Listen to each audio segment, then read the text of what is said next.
berdiskusi, saya menyaksikan ada suasana keprihatinan yang kita semua rasakan. Saya pun merasakan keprihatinan yang luar biasa.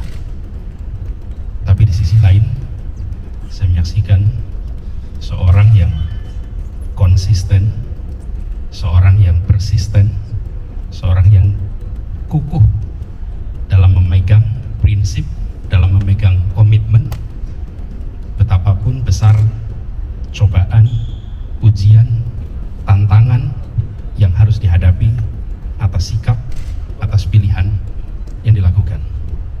Malam hari ini saya menyaksikan dari dekat dan saya bangga. Saya bangga memiliki abang seperti Bang Surya Paloh ini.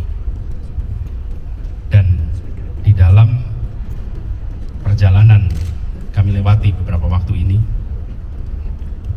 seorang nasionalis sejati mengambil sikap untuk menyatakan kepada semua bahwa di negeri ini ada kesetaraan kesempatan, bahwa di negeri ini semua mendapatkan perlakuan yang setara. Seorang yang menyatakan dengan lantang bahwa menghormati kebinekaan adalah dengan menjaga persatuan. Karena itu ujian, tantangan yang dilewati itu dilewati dengan rasa yakin bahwa ini membawa pesan-pesan dan nilai kebenaran. Begitu banyak orang mengatakan A, B, C, D, E tentang kami, dan Bang Surya Paloh sebagai seorang nasionalis sejati melakukan pengujian, melakukan pembuktian, melakukan pemantauan, dan sampai kepada sikapnya. Konsekuensi dari sikap dan pilihan yang diambilnya besar bagi Bang Surya Paloh dan bagi Nasdem.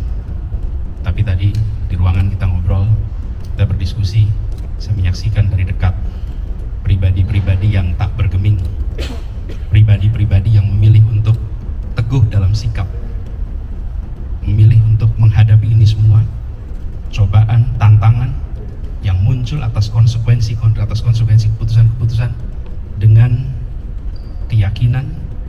Dan tadi ditegaskan tidak ada sedikit pun yang berubah ikhtiar kita untuk bekerja menghadirkan keadilan, menghadirkan kesetaraan, menjaga persatuan, jalan terus.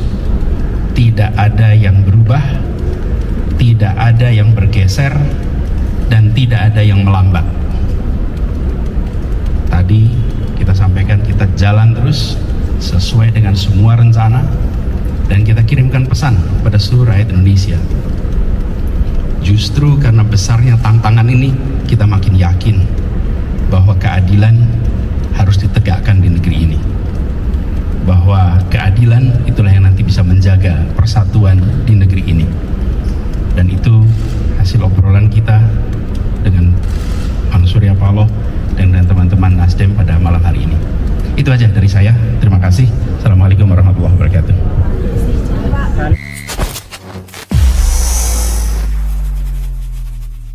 Bismillahirrahmanirrahim. Assalamualaikum warahmatullahi wabarakatuh. Semangat perubahan, salam kedaulatan rakyat. Ya sahabat SJ, dini hari saya baru datang dari Jakarta sekitar jam 12:30-an. Itu acara halal bihalal warga bersama ABW ya. HBW, halal bihalal warga bersama ABW, Anies Baswedan.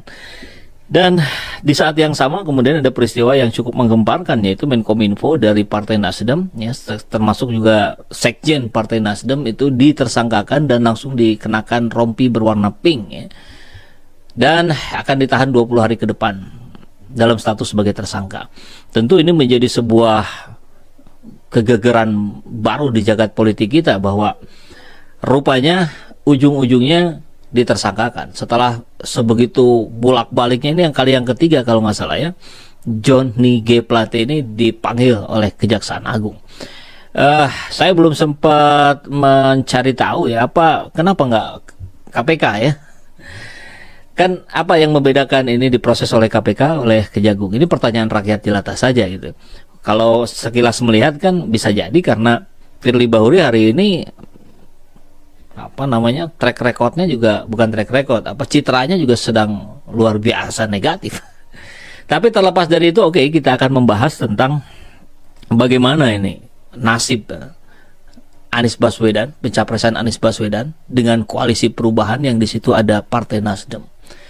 Ini menjawab rumor yang beredar selama ini, sahabat SJ semua. Ya, saya yakin sahabat SJ channel semua sudah sangat tahu ya bagaimana upaya-upaya penjagalan Anies Baswedan dilakukan berbagai cara, berbagai upaya, berbagai pihak, dan terus mencoba menggagalkan. Ini sudah rumor yang sudah mendekati fakta karena 1, 2, 3 fenomenanya terjadi mengarah ke sana gitu. Kalau diceritakan tuh bisa seharian nggak selesai juga. Tapi kita kan sudah tahu semua bagaimana upaya-upaya itu terus dilakukan. Ya, salah satunya adalah melakukan penggembosan, penggembosan terhadap Nasdem. Maka tentu ini menjadi sebuah catatan yang harus kita sikapi. Apakah sampai hari ini kemudian Anies pun bisa terbebas lepas dari upaya-upaya penjeratan kasus hukum? Tentu tidak. Anies pun terus diburu.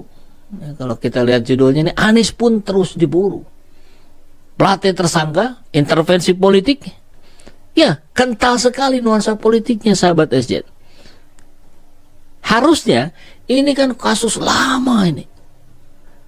Kalau memang betul secara profesional dilakukan pemeriksaan, analisa dan seterusnya, harusnya kan dari dulu dong ditersangkakannya, jauh sebelum Nasdem mendeklarasikan Anies sebagai presiden. Kan begitu. Nah, ini kita lihat ternyata kan tidak, adem ayem saja. Bahkan baru setelah Nasdem mendeklarasikan Anies Baswedan mulai agak kencang gitu. Jadi saya tidak sedang berupaya untuk membela Johnny G. Plate karena saya tidak kenal, saya tidak menelusuri dengan detail. Tapi terlepas benar atau salah, anggap benar saja gitu ya, Johnny G. Plate itu memang melakukan korupsi. Kenapa nggak dari dulu gitu? Ini seperti yang dipreteli satu persatu, kan begitu ya. Yang ini terus didegradasi, yang ini terus dinaikkan. Ya kita mah clear-clear saja lah. Yang dinaikkan Ganjar Pranowo, kan begitu. Setiap kena hari tanggal merah itu pasti betul-betul dimanfaatkan oleh Ganjar Pranowo. Konon katanya hari ini ada di Manado bersamaan dengan hari apa ini, kenaikan Isa Al-Masih. Hari weekend kemarin di Bandung, berapa tempat. Iya, terlalu kentara gitu. Makanya kita tidak bisa tinggal diam melihat hal ini. Kita harus speak up, kita harus bicara. Jangan sampai upaya-upaya ini terus berkelanjutan. Katanya pengen fair, katanya pengen pertarungannya antara rekam jejak, antara ide, gagasan. Ya terus mau bagaimana? Yang satu terus melakukan tebar pesona dengan lari-lari, yang ini terus diburu. Padahal fakta nyata membuktikan di lapangan bagaimana gelombang perubahan ini sudah disematkan pada sosok perubahan itu sendiri yang bernama Anies Rashid Baswedan. Tapi udah nggak berhenti ya, terus saja didegradasi. Luar biasa ini. Jadi kita akan coba lihat dulu bagaimana statement dari Surya Paloh. Kita tonton dulu ya. Ini yang memang dikehendaki oleh partai ini. Partai ini menginginkan transparansi yang seutuhnya. Sekali lagi saya katakan, transparansi yang seutuhnya. Periksa seluruh yang kemungkinan, dari ujung kiri ke ujung kanan, dari barat timur, atas bawah, siapa saja yang terlibat. Periksa juga seluruh unsur yang ada di institusi manapun, termasuk Partai Nasdem. Nasdem welcome itu. Kita menyambut itu dan berikan juga hukuman yang setimpal tanpa ada lex spesialis dalam pengertian privilege. Si A boleh diperiksa, Sising tidak boleh diperiksa. Semakin sedih lagi kita. Semakin sedih. Tapi kalau transparansi itu dilakukan dengan kemampuan profesionalisme Kejaksaan Agung kita yang bebas juga dari intervensi siapapun dan juga kepentingan politik dari manapun, kenapa kita tidak berikan dukungan sepenuh? Jadi kalau kawan-kawan tanya, Nasdem memberikan dukungan sepenuhnya atau setengah? Saya bilang totalitas kita akan berikan dukungan. Ya, jelas ya. Kalau pemerintah memang betul-betul ingin membersihkan dirinya itu tentu dalam konteks kebangsaan, bangsanya, negaranya, ini harusnya dilakukan secara simultan terhadap seluruh institusi. Faktanya apa? Kalau ada yang diusut, kalau sudah viral dulu, kan begitu. Kebayang sahabat, ya. Kalau kasus-kasus korupsi di Bea Cukai, di Departemen Keuangan, di seluruh lini kehidupan kita itu tidak viral, maka itu secara logika sederhana saja bisa kita katakan 100% mereka akan lolos. Mereka baru mau mengusut ketika viral. Nah, upaya-upaya yang seperti inilah yang kemudian nyata di depan mata rakyat sendiri.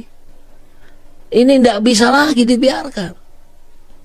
Makanya tadi saya bilang, ini terlepas dari Johnny G. Plate ini betul atau tidak melakukan korupsi, jangan tebang pilih. Harusnya begitu. Ini kan seperti belah bambu yang satu diinjak, yang satu dinaikkan. Cara-cara politik seperti ini busuk dan kotor. Maka harusnya kalau mau sekarang ini, kalau mau bersih-bersih partai, siapa sih yang ini aja lah, tanpa kita setting, tanpa kita skenario, saya kira semua rakyat sudah tahu siapa partai politik yang paling banyak tertangkap OTT KPK. PDIP. Termasuk pejabat-pejabat dan sebagainya. Bahkan Juliari Batubara paling mengerikan. Nah, artinya begini, saya bukan mau membanding-bandingkan gitu, tapi ini fakta yang memang sudah terlihat. Betul, kita harus meyakini bahwa di Indonesia, bahkan di dunia sekalipun, tidak ada yang namanya partai politik yang isinya malaikat. Semuanya manusia. Manusia tempatnya salah. Maka kita bukan memilih partai yang sempurna, tapi kita memilih partai yang relatif paling sedikit keburukannya. Dan begitu ya, termasuk memilih pemimpin. Kalau ada pemimpin yang terbaik, kita pilih yang terbaik dari yang baik-baik.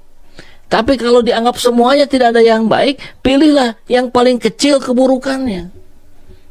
Partai pun begitu gitu. Satu sisi itu, sisi lain ini dijadikan gitu. Seperti yang Bang SP barusan sampaikan, jadikan ini trigger, momentum untuk betul-betul melakukan pembersihan di semua partai politik, di semua institusi, di semua kementerian. Berani nggak? Kan kalau cara-caranya begini kelihatannya nggak akan berani gitu. Karena mereka hanya menekan yang berbeda keinginan dengan kekuasaan. Itu yang menjadi soal kita hari ini.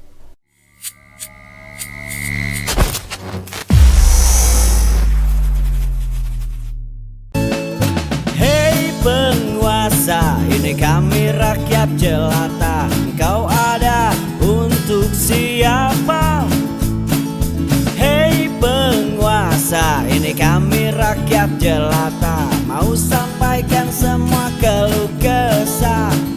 Bekerjalah dengan hati, pakai empati. Jangan banyak intrik, apalagi bikin taktik. Bijaklah dalam membuat peraturan, jangan sampai bikin aturan yang berat.